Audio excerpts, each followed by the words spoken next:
같이 사도신경으로 우리의 신앙을 하나님께 고백하겠습니다. 나는 전능하신 아버지 하나님, 천지의 창조주를 믿습니다. 나는 그의 유일하신 아들, 우리 주 예수 그리스도를 믿습니다. 그는 성령으로 잉태되어 공정녀 마리아에게서 나시고 본디오 빌라도에게 고난을 받아 십자가에 못 박혀 죽으시고 장사된 지 사흘 만에 죽은 자 가운데서 다시 살아나셨으며 하늘에 오르시어 전능하신 아버지 하나님 우편에 앉아 계시다가 거기로부터 살아있는 자와 죽은 자를 심판하러 오십니다.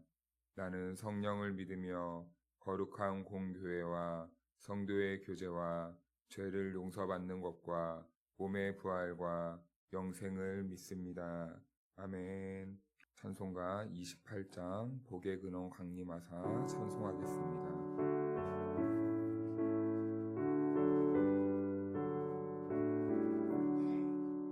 복의 근원 강림하사 찬송하게 하소서. 한량없이 자비하심 증량할 길 없도다. 천사들의 찬송가를 내게 가르치소서.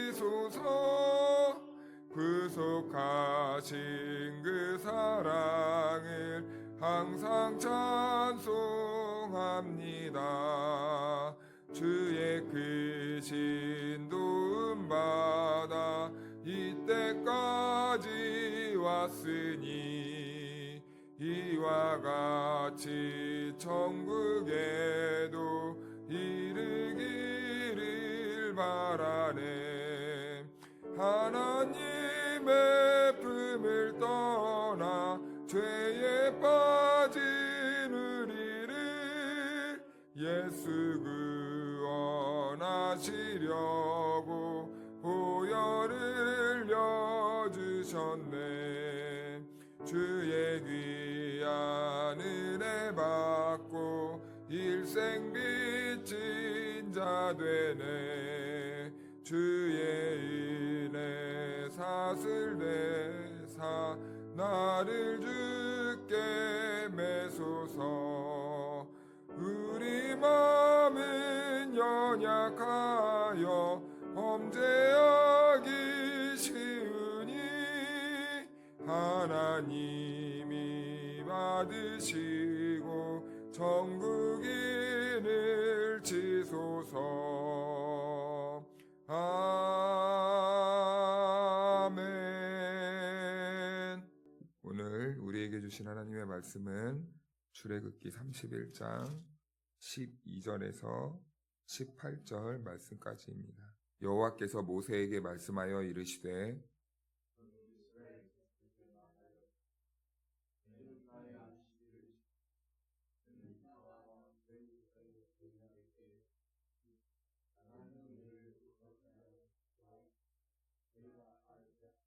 너희는 안식일을 지킬지니 이는 너희에게 거룩한 날이 됨이라.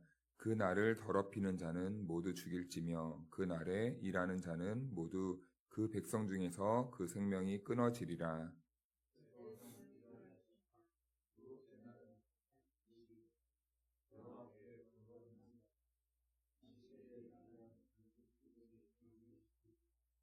이같이 이스라엘 자손이 안식일을 지켜서 그것으로 대대로 영원한 언약을 삼을 것이니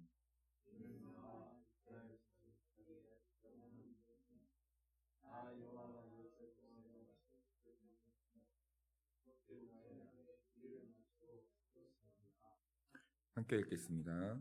여호와께서 시내산 위에서 모세에게 이르시기를 마침내 때에 증거판 둘을 모세에게 주시니 이는 돌판이요 하나님이 친히 쓰신 것이더라. 아멘.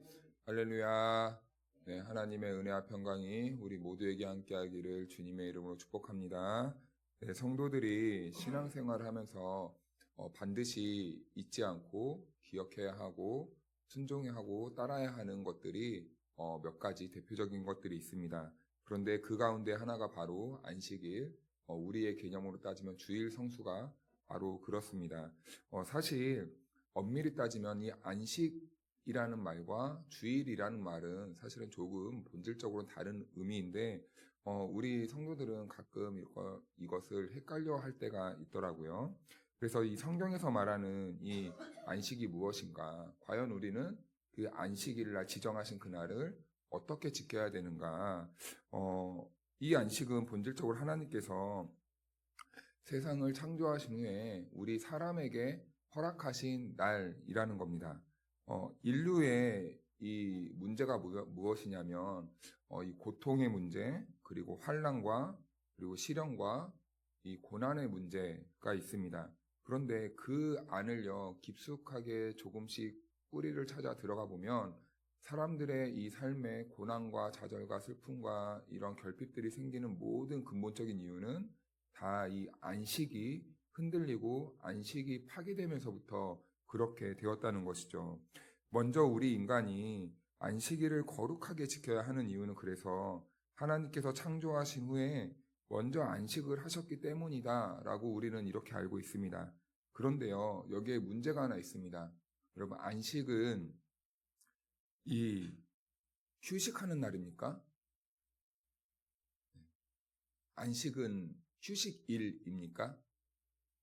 빨간 날은 쉬는 날이니까 우리는 그날 쉬어야만 하는 날입니까? 세상 사람들은 안식일날, 그리고 우리가 말하는 이 주일날 휴식일로 착각할 때가 있습니다. 하지만 이 안식일은요, 휴식의 날이 아니에요. 여기에는 깊은 하나님의 의도와 이 신학적인 내용들이 담겨져 있다는 겁니다. 그런데 이것이 완전히 흔들리고 있다는 게 문제라는 거예요. 하나님이 창조하신 후에 일곱째 날에 휴식을 하셨습니다. 안식을 하셨습니다. 만약 이 안식하는 날이 세상 사람들 말처럼 휴식일이라면요. 그러면 하나님은 6일째 창조를 하시고 7일째 휴식을 하셨는데 그럼 8일째는 무엇을 하십니까? 다시 일을 하러 하나님도 이렇게 괭이를 들고 세상으로 나아가십니까? 아닙니다. 그런 의미가 아닙니다. 우리처럼 반복적으로 다시 일을 한다는 그런 개념이 아니에요. 안식은 그런 의미가 아닙니다. 하나님께서 일곱째 날에 안식하셨다는 의미는 첫째 날부터 여섯째 날까지 하나님이 하신 모든 창조의 역사가 완벽하고 완전하고 온전하니 더 이상 손댈 게 없으니 이제 하나님께서 안식을 했다는 그런 의미입니다. 그러니까 한마디로 더 이상 내가 한 창조에 손댈 것이 없어 라고 이 선언과 선포가 담긴 것이 바로 이 안식하셨다라는 그 말의 본질적인 의미입니다. 그리고 구약 백성들이 안식일을 지켜야 하는 첫 번째 이유가 있습니다. 그 첫 번째 이유는 뭐냐면 오늘 본문에서도 잘 나타나 있는데 하나님이 주인 되심, 그리고 이 세상의 창조주 되심, 그리고 이 세상을 섭리하시고 통치하시는 그 주권자 되심을 인정하는 날이 바로 안식일이라는 겁니다. 그래서요, 이 고백을 하는 성도들이라면 이 안식일 되는 날 모두 다 지성소로 모여야 돼요. 다 모여야 됩니다. 회막으로 다 모여야 됩니다. 그래서 그 모인 곳에서 온전한 안식을 누리면서 하나님을 예배하는 날이, 그 누리는 날이 안식일이라는 것이죠. 그래서 안식의 이 정확한 개념은 휴식의 날이 아닙니다. 이 날은 날로서 지키는 겁니다. 무슨 날이요? 하나님의 날로서 우리의 신앙 고백을 담아 하나님이 우리의 창조주이십니다. 우리의 모든 것 되시는, 우리의 공급자 되시는, 우리의 피난처 되시는 분이 바로 하나님이십니다. 라는 그런 고백을 담아 지키는 날이죠. 하나님은 그 안식을 우리에게요, 7일에 한 번씩 지키라고 이렇게 명령하셨습니다. 이것은 하나님이 7일째 안식하셨다는 말과는 조금 다른 말이에요. 우리 인간들에게 매 날을 정해서 안식일을 지키라 하는 이유는요, 우리들의 삶에 반복된 기억을 상기시키기 위해서입니다. 그 인간은 어떤 의미를 담아서 반복하지 않으면 우리 인간들은 제한적이고 한계가 있기 때문에 어떤 현상이 일어날까요? 까먹습니다. 잊어버립니다. 그래서 출애굽기에서 항상 이스라엘 백성들이 하나님께 이 거역했던 그 본질적인 내용은 무엇이었습니까? 하나님이 하신 일을 잊어버렸기 때문입니다. 기억하지 못했기 때문입니다. 그래서 하나님이 하신 일을 잊어버리니 날마다 같은 상황 앞에서 어떻게 해요? 반복적으로 그들은 불순종하고 못 살겠다 아우성치고 하나님 살려주십시오 소리치고 이런 모습들이 나타나는 겁니다. 그래서 하나님께서 우리들에게 반복적인 패턴을 이렇게 말하시는 이유는 우리는 항상 이렇게 반복하지 않고 훈련되지 않으면 우리는 하나님이 이 안식일 날에 무슨 일을 했는지 까먹기 때문이에요. 잊어버리기 때문이에요. 우리가 그 목적을 잃어버리게 되면 그때부터는요, 이제 탈선이 일어납니다. 죄의 자리로 다시 돌아가는 거죠. 우리의 인간의 문제는 하나님을 기억하지 못하면서부터 죄가 발생하게 된다는 겁니다. 우리가 죄 앞에서 이길 수 있는 유일한 힘은 무엇입니까? 성령님이 내 안에서 하나님이 어떤 분이신지를 알게 하시고 하나님의 말씀을 기억나게 하실 때 우리는 소스라치는 그 죄악의 문제 앞에서도 우리는 벗어날 수 있는 그 힘이 생기는 거예요. 신명기에서 말하는 우리 안식에 대해서 한번 찾아볼까요? 우리 신명기 5장을 한번 가보겠습니다. 출애굽기랑은 약간 다른 개념의 안식일을 우리들에게 말씀하시는데 우리 신명기 5장 14절, 15절 말씀을 한번 펴보겠습니다.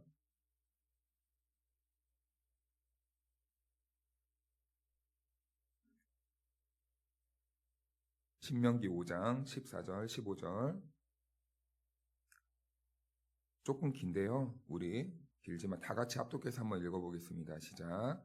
일곱째 날은 내 하나님 여호와의 안식일인즉 너나 내 아들이나 내 딸이나 내 남종이나 내 여종이나 내 소나 내 낙이나 내 모든 가축이나 내 문 안에 유하는 객이라도 아무 일도 하지 못하게 하고 내 남종이나 내 여종에게 너같이 안식하게 할지니라. 너는 기억하라. 내가 애굽 땅에서 종이 되었더니 내 하나님 여호와가 강한 손과 편팔로 거기서 너를 인도하여 내었나니 그러므로 내 하나님 여호와가 내게 명령하여 안식일을 지키라 하느니라. 아멘. 여기에서 하나님께서 안식일을 지켜야 하는 그 본질적인 의미를 한 가지 더 추가해서 말씀하시는데요. 너는 기억하라입니다. 너는 기억하라. 무엇을요? 너희가 애굽 땅에서 종되었던 그 시절을 기억하라. 내가 거기서 너희들을 건져내었다는 것을 기억하면서 구원하신 나를 기억하면서 안식일을 지키라. 이 말입니다. 이 메시지를 담고 있는 거예요. 그래서 출애굽기에서는 하나님이 창조하신 것을 노래하는 날이 안식일이었다면 신명기에서 말하는 안식일은 내가 너를 구원한 날을 기억하여 지키라 라는 그 이유가 있는 것입니다. 그래서 혹시 우리가 성경에서 말하는 안식을 온전히 누리지 못하고 있다면 우리가 가장 먼저 하나님께 구해야 될 것은 하나님, 우리가 먼저 성경에서 말하는 이 안식을 온전히 누릴 수 있도록 도와주옵소서 기도해야 되겠죠. 그래서 예수님은요, 자기 자신을 가리켜서 무엇이라고 말씀하셨습니까? 내가 안식일의 주인이다. 이 말씀의 의미는 무엇입니까? 우리의 모든 안식과 구원의 근거가 나에게 있지 않고 누구에게 있다는 겁니까? 예수님께 있다는 것입니다. 그런데 이것이 자기 안에 있으면요, 우리도 세상 사람들처럼 이 날을 휴일로 지킬 수밖에 없는 거예요. 내가 나를 구원해야 되니까 내가 나에게 힘을 줘야 된다고 생각하는 겁니다. 이러면 크게 문제가 되는 거예요. 세상의 창조를 삼위일체 하나님이 홀로 감당하셨듯이 우리의 모든 구원과 그리고 우리에게 주어지는 모든 안식의 근거도 바로 예수님이라는 뜻입니다. 그래서 우리는 안식일의 주인 되시는 예수님 안에서만 참된 구원을 얻고 참된 안식을 누릴 수 있게 되는 것이죠. 그래서 마태복음 11장에서 예수님을 따르는 무리들에게 이렇게 말하죠. 수고하고 무거운 짐진 자들아 다 내게로 오라. 내가 너희를 쉬게 하리라. 이렇게 말씀합니다. 예수님께 참된 안식이 있다는 것을 선포하신 말씀이죠. 2025년 우리의 한 해를 되돌아보면 얼마나 많은 수고를 했는지 모릅니다. 여러분들의 삶에 얼마나 많은 힘든 일들이 있었는지 한번 헤아려 보십시오.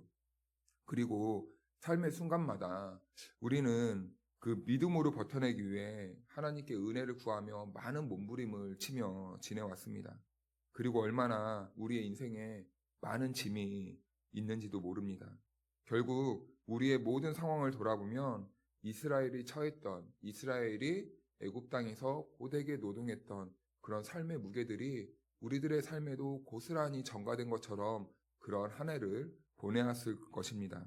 이런 흔적들이 우리의 삶에서 기억이라도 다시 나듯이 매우 힘든 한 해가 되었을 수도 있습니다. 그러나 성도 여러분, 성도들에게 참된 안식은 무엇입니까? 우리를 안식하지 못하게 하는 가로막는 세상의 모든 짐들을요, 주님께 가지고 나와서 다 풀어 헤쳐놓는 거예요. 우리들의 모든 어려움들과 고난과 환란들을 다 하나님께 내려놓을 때 우리들에게 참된 안식이 주어진다는 겁니다. 그리고 하나님께 기대어서 하나님께서 우리들에게 공급해 주시는 것으로 살아가는 것이 바로 참된 안식을 누리는 성도들의 올바른 삶이 되는 것이죠. 하나님은 반복되는 일주일의 이 시간 속 하루는요, 좀 멈추라고 말씀하십니다. 창조주 하나님을 다시 기억하면서 내가 걸어가고 있는 이 길이 올바른 길인지 점검하라고 하나님께서는 일주일에 한 번 우리들에게 안식일날 너희가 좀 멈춰라 라고 이렇게 말씀하는 거예요. 그리고 우리가 하나님만이 목적이 되어서 그 길로 제대로 걸어가고 있는지 살펴보라는 겁니다. 그런데요, 우리나라 사람들은 휴식의 개념으로 접근하잖아요. 우리나라 사람들의 특징이 무엇인지 아십니까? 조급함, 빨리빨리입니다. 그러니까 이 주일도 빨리 해치워서 휴식을 하러 가야 돼요. 그러면 어떤 현상이 일어나냐면 조급함이 생기잖아요. 그럼 순간 그 일을 빨리 해치워야 되는 그 일에 온 에너지를 쏟게 됩니다. 그러면 주일날 안식을 누리지 못하고 어떻게 돼요? 오히려 교회 생활이 피곤해지는 거예요. 내가 그 다음에 해야 될 휴식 때문에 내 모든 에너지를 그 앞에 다 쏟아버리는 겁니다. 그래서 우리 성도들은 아무리 세월이 변하고 시대가 바뀌어도 이 안식일이 무엇인지 제대로 된 원리를 가지고 우린 지켜나가야 되는 거예요. 그리고 그날에 내 육체적인 모든 삶을 포기하고 예수님만이 주인 되시는 날로 구분하는 날이 바로 안식이라는 개념을 깊숙이 뿌리 내리며 살아야 됩니다. 그러나 이 안식일을 방해하는 것들이 있다면 무엇일까요? 바로 우리 안에 있는 탐욕이라는 겁니다. 탐욕 때문에 우리는 늘 이 안식일에 걸림돌이 돼요. 그렇다면 이 탐욕을 이겨낼 수 있는 길은 무엇입니까? 이 모든 것이 다 하나님께서 주셨다는 것을 믿고 나의 물질을 먼저 흘려보내는 훈련이 우리의 일상에 있어야 돼요. 그리고 우리의 시간도 다 하나님의 것이기 때문에 이 안식일에도 내가 기꺼이 하나님께 나의 모든 시간을 다 온전히 바치겠습니다. 라는 이러한 우리들의 삶의 고백도 필요한 것입니다. 그래서 나에게 주신 모든 것이 다 하나님께로부터 왔음을 고백할 수 있을 때 우리는 우리의 삶을 안식일날 온전히 하나님께 맡길 수 있는 거죠. 그래서 우리가 회복해야 될 신앙 고백이 있다면 무엇입니까? 우리가 입술의 고백만이 아니라 나의 모든 삶과 나의 모든 중심에서 하나님, 나의 삶과 이 모든 것은 다 하나님이 주셨군요. 하나님이 주신 것입니다. 라는 이 고백이 전심으로 일어나야 되는 것이에요. 어떤 목사님이 정말 힘들게 목회를 하고 있었대요. 그런데 한 10년, 15년 되니까 이제 교회 성도들이 어느 정도 이렇게 좀 채워지고 안정이 되었다고 합니다. 그래서 이제는 좀 목회를 열심히 할 수 있겠다라고 생각했는데요. 한 편지가 왔대요. 그런데 위임식 초대장이었다고 합니다. 그런데 그 위임받는 사람이 누구였냐고 보니까 자기보다 까마득한 후배였던 거예요. 근데 그 사람이 그 위임받는 후배 목사가 이 도심에서 정말 이 네노라는 큰 교회 담임 목사로 가게 되었던 겁니다. 그러니까 이 지금까지 힘들게 버텨왔던 이 목사님의 마음이 어땠을까요? 무너지는 거예요. 와르르 무너지더랍니다. 왜요? 하나님, 저는 이렇게 고생을 하면서 목회를 하는데 왜 저보다 못난 저 젊은 목사는 벌써 저렇게 큰 교회를 갑니까? 비교하고 보니 자기 자신이 너무 초라해지더라는 거예요. 그러면서 한참을 그렇게 기도하는데 그 주님의 음성이 들려왔대요. 야, 이게 네 교회냐? 이게 네 교회야? 그 목사님에게 무슨 인식이 들어온 겁니까? 이 온 세상의 교회는 하나님의 것이구나 라는 이 인식의 변화가 들어오게 된 것입니다. 우리는 계속해서 이 인식과 목적이 빗나가게 되니까요. 쓸모없는 이 경쟁, 이 경쟁과 비교로 계속 힘들어지는 거예요. 남과 비교하니 내 자신은 초라해 보이고, 남은 저렇게 사는데 나는 이게 뭔가. 그래서 인생의 회복은요, 모든 것이 그리스도 안에 있다는 이 인식의 전환에서부터 시작되는 겁니다. 그때부터 이 인생의 회복이 시작되는 거예요. 이제는 하나님의 은혜와 공급해 주시는 힘으로만 살아야 한다는 이 신앙의 고백이 있을 때 우리는 탐욕에서 벗어나서 온전한 안식을 누리게 될 수 있는 것이죠. 사랑하는 여러분, 우리 모두에게 하나님의 이 참된 안식이 허락될 수 있기를 주님의 이름으로 축복합니다. 그래서 우리의 삶에서 이 하나님께서 우리들에게 허락해 주신 이 안식을 누리고 전하는 복된 하루가 될 수 있기를 주님의 이름으로 축복합니다. 기도하겠습니다. 하나님 아버지, 수고하고 무거운 짐을 지고 이 새벽에 주님 앞에 나왔습니다. 우리가 인식하지 못했던 이유가 상황 때문이 아니라 주님을 온전히 주인으로 모시지 못했던 믿음의 문제였음을 고백합니다. 주님, 우리의 시간과 상과 물질과 사역을 다시 주님의 손에 맡겨드리길 원합니다. 남과 비교하게 하지 마시고 탐욕에 끌려가게 하지 마시며 주님이 주시는 것으로 만족하며 살아갈 수 있도록 인도하여 주옵소서. 안식일의 주인 되시는 예수님 안에서 오늘 하루도 하나님의 주권을 신뢰하며 걸어가게 하시고 멈출 줄 아는 믿음, 맡길 줄 아는 믿음을 허락하여 주옵소서. 참된 안식을 주시는 우리 주 예수 그리스도의 이름으로 기도하옵나이다. 아멘.